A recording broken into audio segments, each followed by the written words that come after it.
টুঙ্গিপাড়ায় বিদ্যালয়ের ভবন নির্মাণে অনিয়ম, ঝুঁকিতে শিক্ষার্থীরা। গোপালগঞ্জের টুঙ্গিপাড়ায় ৬৯ নং বাঁশরিয়া সরকারি প্রাথমিক বিদ্যালয়ের নতুন দ্বিতীয় তলা ভবন নির্মাণে ব্যাপক অনিয়মের অভিযোগ উঠেছে। শিক্ষক ও এলাকাবাসীর অভিযোগ, ভবন নির্মাণে ব্যবহার করা হয়েছে নিম্নমানের ইট, বালু, খোয়া ও রড। দরজায় ব্যবহার করা হয়েছে জ্বালানির কাঠ, আর গ্রিল ও রেলিং বাঁকা করে বসানো হয়েছে। এতে ভবনের স্থায়িত্ব নিয়ে দেখা দিয়েছে শঙ্কা।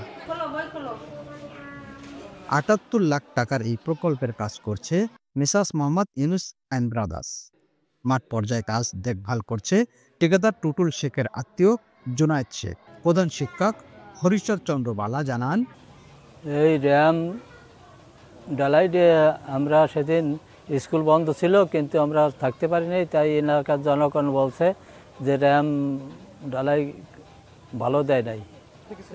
এই ৩-৪ মাস আগে আমাদের কাজের মেয়াদ শেষ হয়েছে, কিন্তু এখনও ভবনের কাজ আমাকে বুঝে দেয় না এবং অনেক কিছু বাকি রয়েছে, যেরকম বিদ্যুৎ লাইন বাকি এবং রং করা বাকি।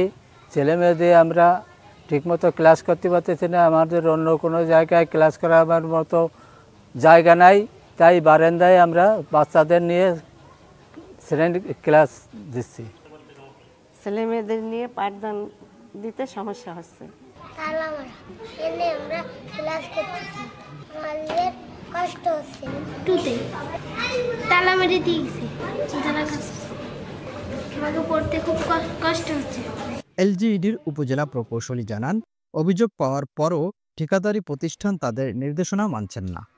স্থানীয়দের দাবি, ভবনটির কাজ দ্রুত ও যথাযথভাবে শেষ করতে হবে, নইলে কয়েক বছরের মধ্যেই তা শিক্ষার্থীদের জন্য ঝুঁকিপূর্ণ হয়ে উঠতে পারে।